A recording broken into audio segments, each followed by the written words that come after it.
আইসিডিএসের আরও একটি ক্লাসে তোমাদের প্রত্যেককে স্বাগত।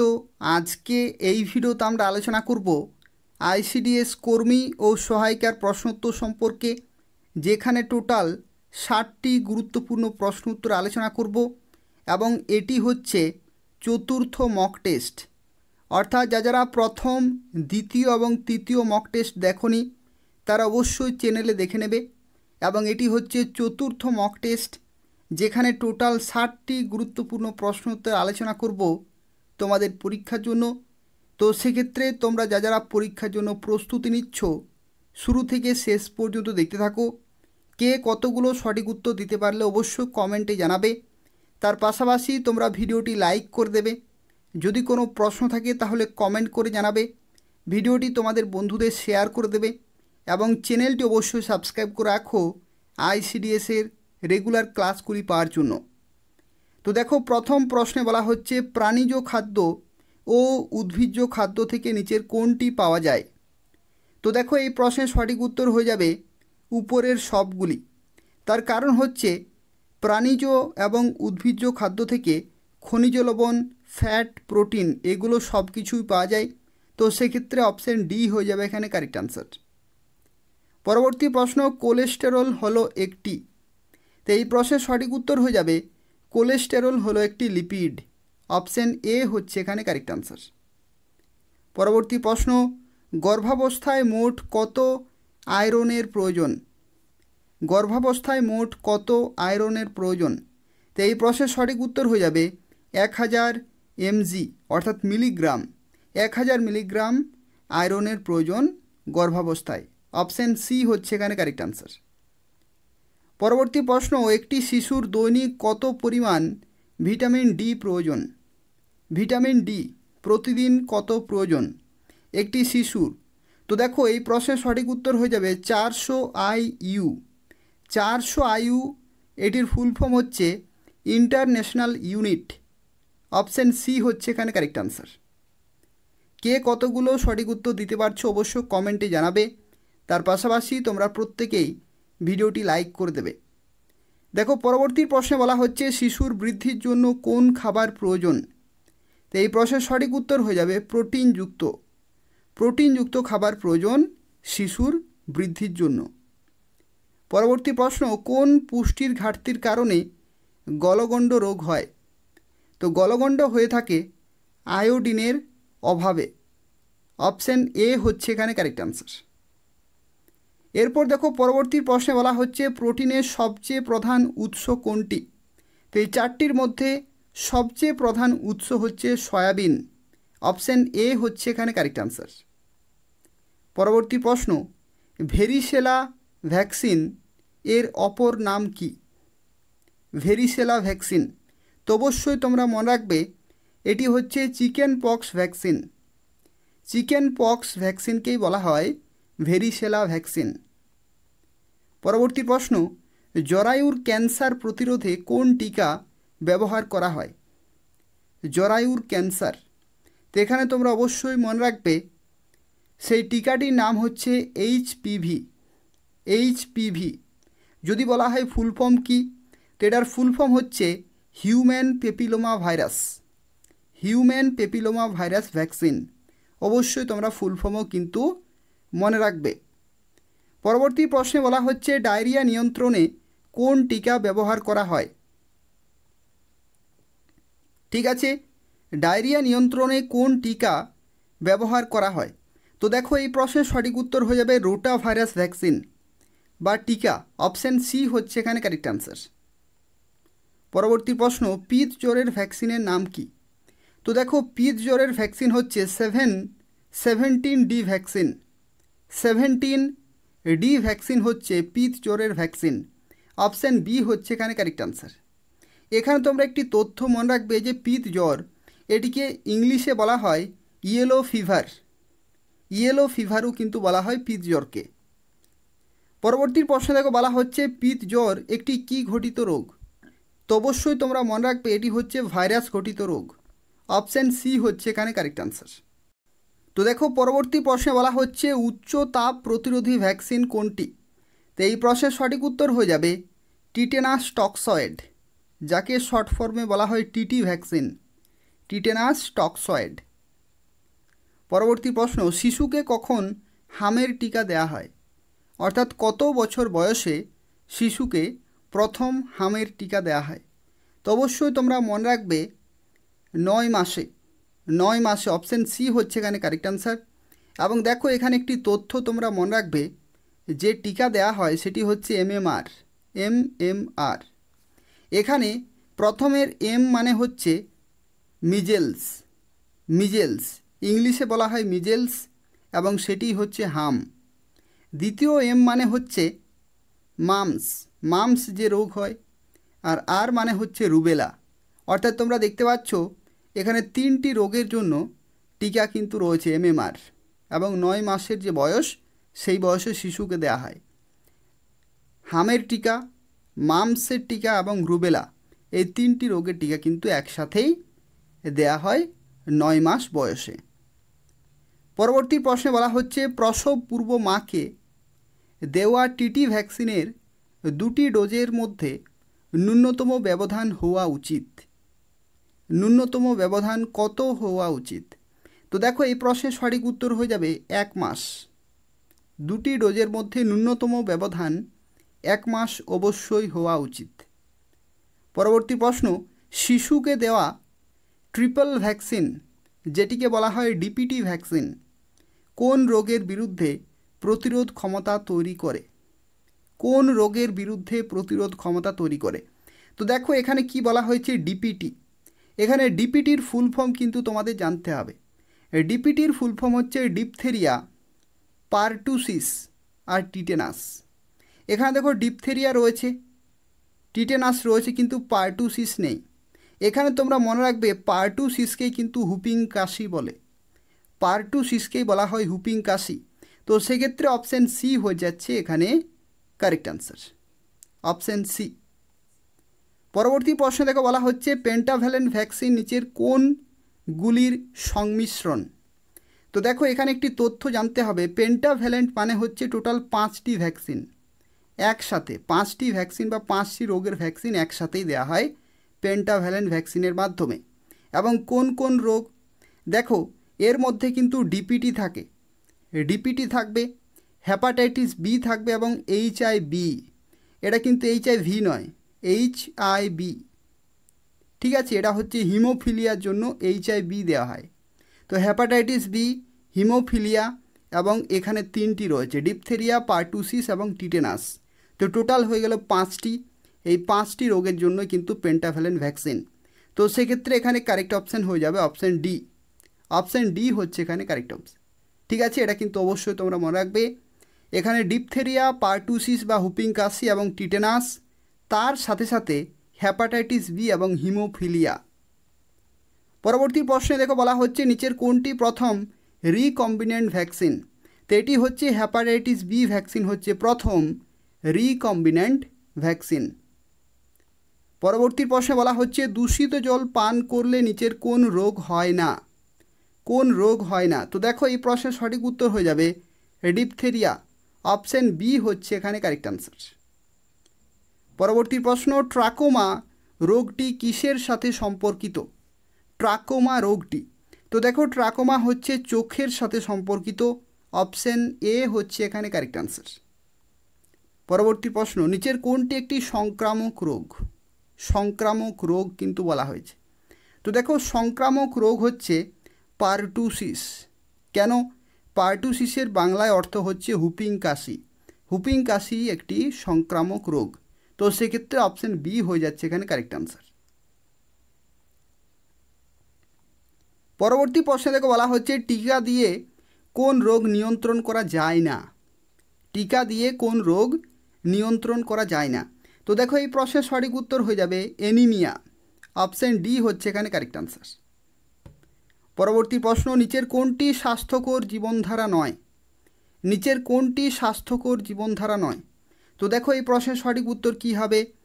উচ্চ চর্বিযুক্ত, মশলাদার এবং তৈলাক্ত খাবারের ব্যবহার, এটা কিন্তু কখনোই স্বাস্থ্যকর জীবনধারা নয়। অপশান বি হচ্ছে এখানে কারেক্ট অ্যান্সার। পরবর্তী প্রশ্ন, মানুষের খাদ্যে নিকোটিনিক অ্যাসিডের অভাবে কি রোগ হয়? কি রোগ হয়? তো দেখো এখানে অবশ্যই তোমরা মনে রাখবে এটি হচ্ছে পেলেগ্রা। এখানে দেখো কি কি তথ্য তোমাদের মনে রাখতে হবে।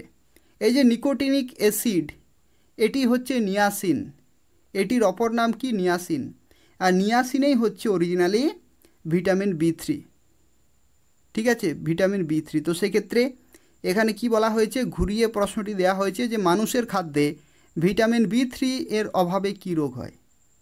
সেটি হচ্ছে নিকোটিনিক অ্যাসিড আর সেটি হচ্ছে নিয়াসিন। পেলেগ্রা হয়ে যাবে এখানে কারেক্ট আনসার। পরবর্তী প্রশ্নে দেখো বলা হচ্ছে ভোর কমিটি কত সালে গঠিত হয়? তো দেখো ভোর কমিটি একটি কমিটি, সেটি কিন্তু যে ভারতের যে জনস্বাস্থ্য, সেই জনস্বাস্থ্যের উন্নতি ঘটানোর জন্য এই কমিটি গঠিত হয়েছিল এবং এটি গঠিত হয়েছিল 1943 সালে। অপশান বি হচ্ছে এখানে কারেক্ট আনসার। ভারত সরকার দ্বারা এই কমিটি গঠিত হয়েছিল 1943 সালে। কে কতগুলো সঠিক উত্তর দিতে পারছো অবশ্যই কমেন্টে জানাবে। তো দেখো পরবর্তী প্রশ্নে বলা হচ্ছে রাজা রামমোহন রায়কে কে রাজা উপাধি দিয়েছিলেন? তো দেখো এই প্রশ্নের সঠিক উত্তর হয়ে যাবে দ্বিতীয় আকবর। অবশ্যই তোমরা মনে রাখবে রাজা রামমোহন রায়কে দ্বিতীয় আকবর রাজা উপাধি দিয়েছিলেন। পরবর্তী প্রশ্ন দেখো বলা হচ্ছে এএনএম এর পুরো নাম কি বা ফুল ফর্ম কি? তো অবশ্যই তোমরা মনে রাখবে auxiliary nursing and midwifery. Auxiliary nursing and midwifery. তো সেক্ষেত্রে এখানে কারেক্ট অপশান হয়ে যাবে option D, auxiliary nursing and midwifery. পরবর্তী প্রশ্নে বলা হচ্ছে জিএনএম এর পুরো নাম কি? তো দেখো জিএনএম এর পুরো নাম হচ্ছে general nursing and midwifery. General nursing and midwifery. তো সেক্ষেত্রে অপশান সি হচ্ছে এখানে কারেক্ট আনসার। এগুলো কিন্তু দেখে তারপরে সঠিক উত্তরটি কিন্তু নির্বাচন করবে। এগুলোতে ভুল হওয়ার চান্স খুবই বেশি রয়েছে, একটুকুতেই ভুল হয়ে যায়। তো সেক্ষেত্রে বানানগুলো সঠিকভাবে দেখে নেবে। General nursing and midwifery. পরবর্তী প্রশ্ন দেখো বলা হচ্ছে ভারতের শিশু শ্রম নিষিদ্ধকরণ আইন কত সালে পাশ হয়? তো দেখো এই প্রশ্নের সঠিক উত্তর কী হবে? তো অবশ্যই তোমরা মনে রাখবে এই প্রশ্নের সঠিক উত্তর হয়ে যাবে 1986 সালে। অপশান সি হচ্ছে এখানে কারেক্ট আনসার। এরপর দেখো পরবর্তী প্রশ্নে বলা হচ্ছে রুবেলা কি ঘটিত একটি রোগ? তো অবশ্যই তোমরা মনে রাখবে রুবেলা হচ্ছে ভাইরাস ঘটিত রোগ। অপশান বি হচ্ছে এখানে কারেক্ট আনসার। পরবর্তী প্রশ্নে বলা হচ্ছে আলিপুরদুয়ার জেলা কত সালে গঠিত হয়? তো দেখো এই প্রশ্নের সঠিক উত্তর হয়ে যাবে 2014 সালে। অপশান সি হচ্ছে এখানে কারেক্ট আনসার। পরবর্তী প্রশ্ন হুপিং কাশি কি ঘটিত একটি ছোঁয়াচে রোগ? হুপিং কাশি কি ঘটিত একটি ছোঁয়াচে রোগ? তো এই প্রশ্নের সঠিক উত্তর হয়ে যাবে ব্যাকটেরিয়া। অপশান সি হচ্ছে এখানে কারেক্ট আনসার। পরবর্তী প্রশ্ন ডিপথেরিয়া কি ঘটিত একটি রোগ? ডিপথেরিয়া কি ঘটিত একটি রোগ? তো এই প্রশ্নের সঠিক উত্তর হয়ে যাবে ব্যাকটেরিয়া ঘটিত রোগ। অপশান সি হচ্ছে এখানে কারেক্ট আনসার। পরবর্তী প্রশ্ন ডিপথেরিয়া রোগ কোন তন্ত্রকে আক্রমণ করে? ডিপথেরিয়া রোগ কোন তন্ত্রকে আক্রমণ করে? তো দেখো এই প্রশ্নের সঠিক উত্তর কী হবে? কারা কারা বলতে পারবে এই চারটি অপশানের মধ্যে কোনটি হবে কারেক্ট আনসার? তো অবশ্যই তোমরা মনে রাখবে এটার কারেক্ট আনসার হয়ে যাবে শ্বসনতন্ত্র। পরবর্তী প্রশ্ন নিম্নের কোন রোগকে ধনুষ্টঙ্কার বলা হয়? ধনুষ্টঙ্কার বলা হয়। তো অবশ্যই তোমরা মনে রাখবে এটি হচ্ছে টিটেনাস। Option D. পরবর্তী প্রশ্ন টিটেনাস কিসের দ্বারা সংক্রামিত হয়? টিটেনাস কিসের দ্বারা সংক্রামিত হয়? তো দেখো এই প্রশ্নের সঠিক উত্তর হয়ে যাবে ব্যাকটেরিয়া। অপশান সি হচ্ছে এখানে কারেক্ট আনসার। পরবর্তী প্রশ্ন প্রধানমন্ত্রী গরিব কল্যাণ অন্ন যোজনা কবে চালু হয়? তো দেখো এই প্রশ্নের সঠিক উত্তর হয়ে যাবে 2020 সাল। 2020 সালে প্রধানমন্ত্রী গরিব কল্যাণ অন্ন যোজনা চালু হয়েছিল। পরবর্তী প্রশ্নে বলা হচ্ছে প্রধানমন্ত্রী গরিব কল্যাণ যোজনা কবে চালু হয়? তো এই প্রশ্নের সঠিক উত্তর হয়ে যাবে 2016 সালে। এখানে তোমরা কিন্তু দেখো মনে রাখবে আগের প্রশ্নটিতে ছিল অন্ন যোজনা, কিন্তু পরের প্রশ্নে রয়েছে শুধুমাত্র গরিব কল্যাণ যোজনা। তো যদি গরিব কল্যাণ যোজনা বলা হয় তো সেক্ষেত্রে 2016 হয়ে যাবে কারেক্ট আনসার। পরবর্তী প্রশ্নে বলা হচ্ছে চারমিনার স্মৃতিস্তম্ভটি কোথায় অবস্থিত? তো এই প্রশ্নের সঠিক উত্তর হয়ে যাবে হায়দ্রাবাদ। এবং হায়দ্রাবাদ কোন রাজ্যে অবস্থিত? তেলেঙ্গানা। হায়দ্রাবাদ, অপশান সি হচ্ছে এখানে কারেক্ট আনসার। পরবর্তী প্রশ্নে বলা হচ্ছে কোচবিহার কোন নদীর তীরে অবস্থিত? তো এই প্রশ্নের সঠিক উত্তর হয়ে যাবে তোরসা, অপশান বি হচ্ছে এখানে কারেক্ট আনসার। পরবর্তী প্রশ্ন শিশুর জন্মের 24 ঘন্টার মধ্যে কোন টিকা দেওয়া হয়? শিশুর জন্মের 24 ঘন্টার মধ্যে কোন টিকা দেওয়া হয়? তো দেখো এই প্রশ্নের সঠিক উত্তর হয়ে যাবে হ্যাপাটাইটিস বি। হ্যাপাটাইটিস বি, এটা কিন্তু সরকারের নির্দেশাবলী অনুসারে 24 ঘন্টার মধ্যেই কিন্তু হ্যাপাটাইটিস বি টিকা দিতে হবে। পরবর্তী প্রশ্নে বলা হচ্ছে সন্তোষ ট্রফি কোন খেলার সাথে যুক্ত? তো এই প্রশ্নের সঠিক উত্তর হয়ে যাবে ফুটবল, অপশান ডি হচ্ছে এখানে কারেক্ট আনসার। পরবর্তী প্রশ্ন সুব্রত কাপ কোন খেলার সাথে যুক্ত? তো এই প্রশ্নেরও সঠিক উত্তর হয়ে যাবে ফুটবল, অপশান ডি হচ্ছে এখানে কারেক্ট আনসার। পরবর্তী প্রশ্ন ডুরান্ড কাপ কোন খেলার সাথে যুক্ত? তো এই প্রশ্নেরও সঠিক উত্তর হয়ে যাবে ফুটবল। পরবর্তী প্রশ্ন থেকে বলা হচ্ছে রঞ্জি ট্রফি কোন খেলার সাথে যুক্ত? তো রঞ্জি ট্রফি হচ্ছে ক্রিকেটের সাথে যুক্ত, অপশান সি হচ্ছে এখানে কারেক্ট আনসার। এরপর দেখো পরবর্তী প্রশ্নে বলা হচ্ছে হাওয়া মহল প্রাসাদ কোথায় অবস্থিত? তো এটি হচ্ছে রাজস্থানের জয়পুরে, অপশান এ। এবং তোমরা অবশ্যই জানো জয়পুরকে কি বলা হয়? গোলাপি শহর। পরবর্তী প্রশ্ন সিন্ধু সভ্যতার প্রাচীন বন্দরটি কোথায় অবস্থিত? তো দেখো সিন্ধু সভ্যতার যে সমস্ত বিভিন্ন জায়গাতে বিভিন্ন সভ্যতাগুলি গড়ে উঠেছিল তার মধ্যে অত্যন্ত গুরুত্বপূর্ণ হচ্ছে লোথাল। তার কারণ কি? লোথাল জায়গাটি কিন্তু তখন বন্দর হিসাবে ব্যবহৃত হতো, অপশান বি হচ্ছে এখানে কারেক্ট আনসার। পরবর্তী প্রশ্ন 2024 সালে ভারতে কততম স্বাধীনতা দিবস উদযাপন, অর্থাৎ কততম স্বাধীনতা দিবস পালন করা হলো? তো এই প্রশ্নের কারেক্ট আনসার হয়ে যাবে 78তম, অপশান সি হচ্ছে এখানে কারেক্ট আনসার। পরবর্তী প্রশ্ন রক্তের গ্রুপে অ্যান্টিবডি নেই, কোন রক্তের গ্রুপে অ্যান্টিবডি নেই? তো এই প্রশ্নের সঠিক উত্তর হয়ে যাবে এবি, অপশান বি হচ্ছে এখানে কারেক্ট আনসার। এরপর দেখো পরবর্তী প্রশ্নে বলা হচ্ছে সাঁচি স্তূপ কোন রাজ্যে অবস্থিত? তো সাঁচি স্তূপ হচ্ছে মধ্যপ্রদেশে, অপশান সি হচ্ছে এখানে কারেক্ট আনসার।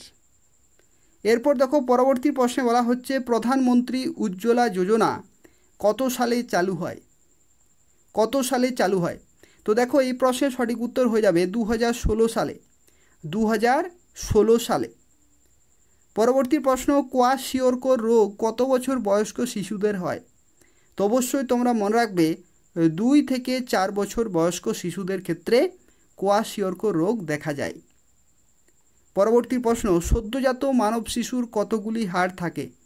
তো দেখো এই প্রশ্নের সঠিক উত্তর হয়ে যাবে 305টি, 305টি, আর প্রাপ্তবয়স্কদের ক্ষেত্রে 206টি।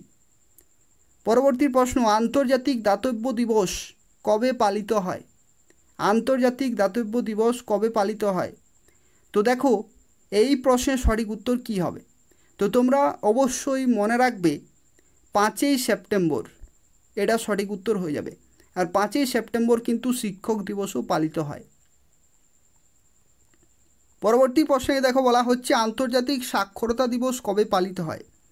আন্তর্জাতিক সাক্ষরতা দিবস, তো এই প্রশ্নের সঠিক উত্তর হয়ে যাবে 8ই সেপ্টেম্বর, অপশান সি হচ্ছে এখানে কারেক্ট আনসার।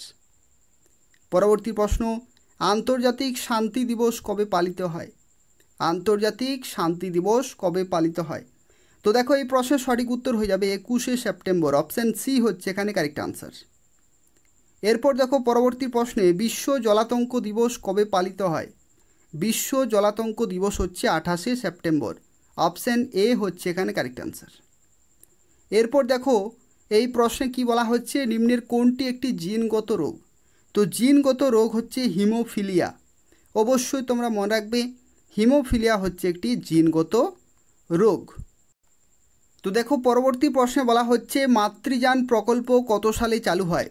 তো দেখো এই প্রশ্নের সঠিক উত্তর হয়ে যাবে 2011 সালে, অপশান বি হচ্ছে এখানে কারেক্ট আনসার। পরবর্তী প্রশ্নে বলা হচ্ছে প্রসবের পরে কত সময়ের মধ্যে শিশুকে স্তন্যপান করানো উচিত? তো অবশ্যই তোমরা মনে রাখবে এই প্রশ্নের সঠিক উত্তর হয়ে যাবে 1 ঘন্টার মধ্যে। অপশন এ হচ্ছে এখানে কারেক্ট অ্যান্সার। তো এই ছিল 60টি গুরুত্বপূর্ণ প্রশ্নোত্তর, যেগুলি তোমাদের আইসিডিএস কর্মী ও সহায়িকা এই দুইটি পোস্টের জন্য অত্যন্ত গুরুত্বপূর্ণ রয়েছে। কে কতগুলো সঠিক উত্তর দিতে পারলে অবশ্যই কমেন্টে জানাবে। তার পাশাপাশি তোমরা প্রত্যেকেই ভিডিওটি লাইক করে দেবে, তোমাদের বন্ধুদের শেয়ার করে দেবে এবং চ্যানেলটি অবশ্যই সাবস্ক্রাইব করে রাখো আইসিডিএসের রেগুলার ক্লাসগুলি পাওয়ার জন্য। ধন্যবাদ।